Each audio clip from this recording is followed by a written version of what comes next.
Stampin' friends. First, I want to say thank you if you're participating in this class. I really appreciate it. And I hope that, I know this isn't as good as being together with friends, but I hope that this is an enjoyable little batch of things that, that everyone will use as a nice escape. So the first card that we're going to do is this little Hawaiian shirt card. I wanted to talk about a couple of things.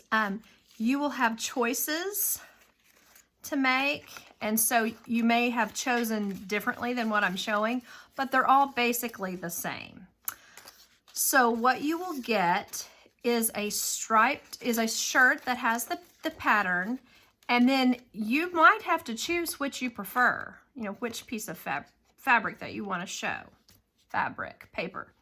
Some of them have a strange other side, like the leaves on this flamingo paper. So if you like, I'm going to put these little pieces in there for you to, I got the wrong side on that.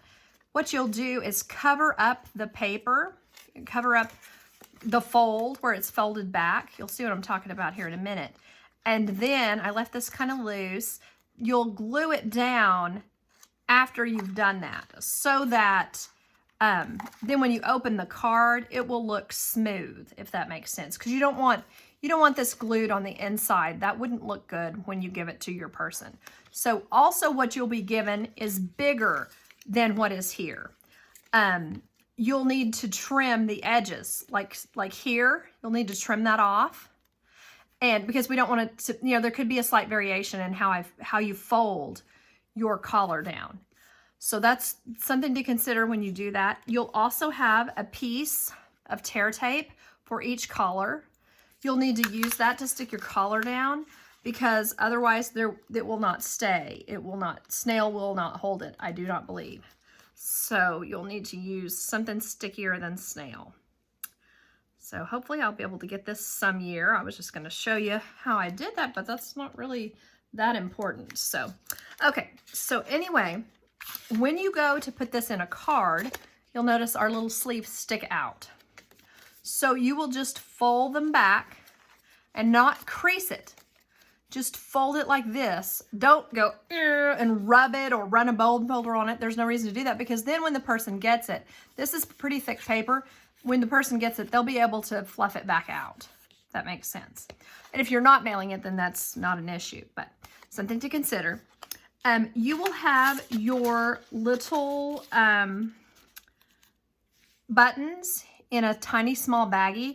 All of the small things will be in those tiny Ziploc together so that you can find them. And just because I don't want them to be loose in there. So, but that'll be for all, whatever small pieces for all of the cards will be there together. Okay, so let me show you how we begin. So the first thing we do is score regular size piece of cardstock, our normal 5.5 wide by 8.5 long, and we score at 2 1/8 and 2 1/8. You know, 2 1/8 and flip it around 2 1/8. That's the way I like to do it. Seems more consistent. Now, one thing you need to do when you put this together, you want to put these together so that they stay pressed. You don't, if you just go like this and then go like this, they may not meet in the middle. You're kind of coaxing them towards the middle, because we want those to meet pretty well, because especially because we're doing a shirt, but for any gatefold. So then once you think you've got it pretty close to the middle there, you can take your bone folder and just mash it down. Okay, so the next thing we're going to do is use our template, which you will have with your card. We'll use our template to make these lines on like this. So you can see here that even my template that I've used for this is a little small. So you'll need to scooch it over so that the edge reaches here and here. So hopefully I'll get that traced for you so you can see, because she's from Australia, remember, and hers will not be the exact same size as our card. So the main thing, you want them to both be the same. That's key. Okay, so once you've done that, you're just going to take your scissors and cut that off. So easy peasy. On this side, I'll cut this one off. Okay, then that's trash. Then we're going to take our pieces. I thought today I would use, I do kind of like this, but I thought I would use this Woody Station Wagon print. Now I can't decide if I like the brown or not. So if you don't care for the brown, there will be a piece in there that is an extra piece to cover over, like we did with the, like I showed you on this flamingo one. So the piece will be cut, and what you'll do is wrap it over this and then glue it down.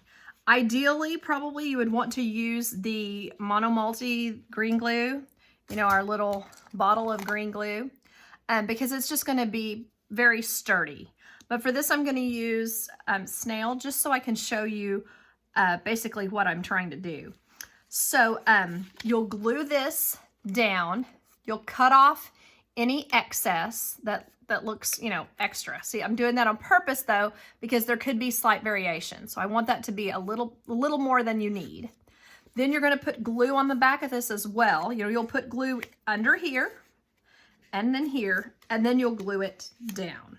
So let's pretend I like the brown. Haven't decided yet. But what I would do at this point is just put my snail on both sides, because we don't want it to come up. Okay. Remember not to put it out here on your edge, because that will be a mess. So then what I did was lay it like this so that I can see what I'm doing. If you lay it on the edge, you can see better that you've covered up all of the green, because we sure don't want any green showing on this first part. Okay, so I'm going to do the same thing on this side. Might be a point in time when you might want to speed it up, I guess. Okay, so then doing the same thing on this side. Line it at the bottom so that none of the green shows. And then over to this edge, like that. Okay, so then how quick was that to put that together? The next thing that I wanted to show you was the placket. Now what I did on these first cards, I put the placket on the right-hand side, just like it is on a man's shirt. The difference is it's kind of made a little different, and it buttons underneath, you know, like this. So it makes it look like it's in the middle. So on this one, I wanted to try and show you what it looked like if I tried to ease it into the middle, which means, you know, it will be slightly over here. And then we'll have to kind of cut it a little bit so we can decide which one we like better at some point on that. This is about 3/8 of an inch wide. So it's almost a 1/2 inch, but not quite. And so I'm going to go ahead and cut that. Let's see. The problem of this is kind of that you're going to have this backside show a little bit if you get it right in the middle. So that's kind of, you know, a little bit irritating, I guess. So something to consider there. And then you know, when you've got this, you'll want to even things up, make it look super neat. There we go. Get those trimmed just nicely. And then of course, you know, you're going to have to trim this. I'm sorry, I should have mentioned that. To get these corners off, because shirts don't have corners. So let me get rid of that real quick. And then, you know, it'll take a little perfecting, but again, very easy cutting, not like having to cut something out, nothing difficult. Like cutting out a pretty rose or something. Okay, so there is that, much better, right? So now I'm going to take this placket and put snail along the back, and I'm putting it to one side. Snail is not as wide as this, so whatever you do, just put it on one side so that whatever is hanging over to the other side, to the, you know, a little bit to the, over to the left. Okay, this is the opposite of what you're seeing, but whatever is going over to the left side of the shirt, because imagine you were wearing the shirt, won't be sticky. So that's what we want on that. So then I'm going to even this up perfectly at the bottom. Ta-da. And then I'm just going to use a glue dot on each one of these buttons. And the holes are pretty tiny and small, so I don't think you'll have any problem with things sticking to it. So what you want is to put the first one on at the top. Now I have left this one where I used the hibiscus, I left it up. Like he's kind of a cool dude who has his collar up. And then on this one was where I was planning to stick it down. So you do whatever you think looks better. There's no right or wrong on that. So, okay. So now I'm getting the next one and I want to put it at the bottom. Not all the way to the bottom, because usually a shirt like this will have a little catch in the edge, you know, like a little kick pleat, so that it doesn't button all the way to the bottom, because they're usually worn out, you know, not tucked in. So I want to go a ways up from the bottom. And then on the next two, I'm just basically equally dispersing those, like basically find the middle and then go a little, you know, kind of up from it the same amount each way. So maybe there. And then one more, almost done. Right there. And I hope I'm allowing enough time for you to do yours where it's not, oh, there's nothing under that. How funny. There we go. You might have to pull your glue dots off to make plenty of room. So, oops, okay. Be careful if you have to reposition your buttons, because you don't want to damage the paper that we're using. Okay, so let's say that I want to stick these down, the collar pieces down, just so that I can show that one more time. You're just going to have a little bit of tear tape right under the collar. You want to make sure it does not show, because that would be kind of frustrating. Oh, and you're going to get the piece already scored for the collar, but should you want to make your own, the scoring basically goes from, I think anyway, from this point here down, just down like it's a collar, just, you know, whatever direction. The main thing is that you use the other piece layered on there to score on top of that. You know, score one and then score the other one, and then so that they're exactly the same. Does that make sense? You want them to be as close as you can to, because you want these to meet up here. You want the collar to meet up in the middle. So that's, to me, that's kind of the main thing, is that they both be the same, because that will look fine either way. Once you know, however way you've scored it, it'll look fine. But the one that you have will be scored. So, but I heard someone, today we were talking on the Zoom, and someone was saying, oh, I'm going to want to make more than one. So that's just a tip for that. So I have the collar finished, and then all that I have to do now is put whatever sentiment I want to put inside.